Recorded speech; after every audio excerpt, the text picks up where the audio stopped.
중앙선거관리위원회 채용 의혹이 일파만파 확산하면서 쇄신을 요구하는 목소리 역시 거세지고 있습니다. 정치부 김순철 기자와 자세한 얘기 나눠보겠습니다.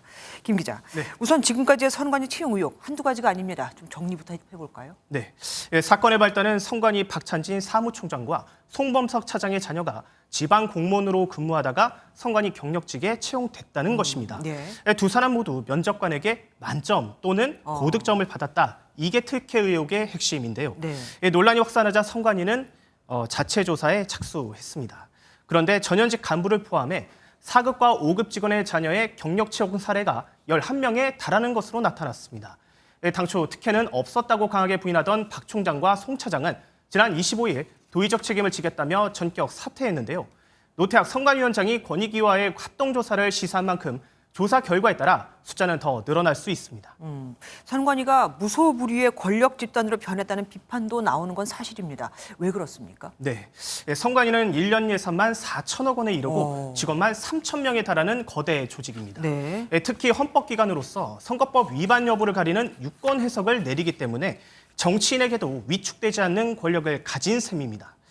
정치적 독립기구라는 명목하에 폐쇄적 운영이 가능했던 것으로 보이는데 특혜 채용과 북한 해킹 등 여러 의혹이 나오면서 상당한 수세에 몰렸는데요. 하지만 이런 상황에도 감사원 감사나 검찰 수사가 아닌 권익위 전수조사를 택한 것도 논란입니다. 선관위 측은 감사원 감사는 법의 근거가 부족하지만 권익위 조사는 부패 방지 관련 조항에 따라 채용 의혹의 한정에 받을 수 있다고 밝혔는데요. 네. 다만 권익위는 압수수색과 같은 강제 수사권이 없기 때문에 실효성이 없다는 분석도 나옵니다. 실제 권익위 관계자 역시 MBN과의 통화에서 제출한 자료에 근거해 조사를 하는 것이라고 말을 아꼈습니다. 하긴 그쪽에서 선관위에서 뭐라고 하면 그냥 그걸로 끝나더라고요. 네. 여권에서 노태학 선거관리위원장 이분에 대해서 지금 사퇴를 압박하고 있는데 가능성은 있어 보입니까? 네, 노태학 선관위원장은 내일 감사 결과와 함께 선관위 입장을 밝히겠다 이렇게 말했습니다. 네. 서퇴 여부에 대해서는 현 시점에서 단정하기는 좀 어려울 것 같습니다.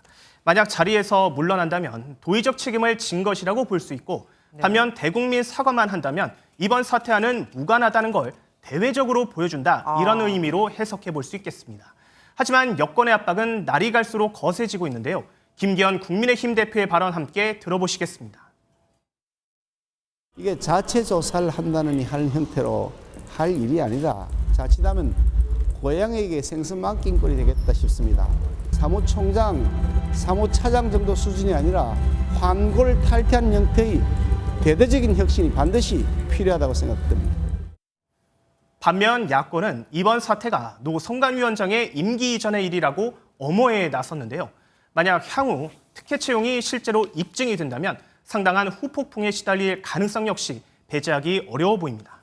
예, 지금까지 뉴스 추적 김순철 기자와 함께했습니다.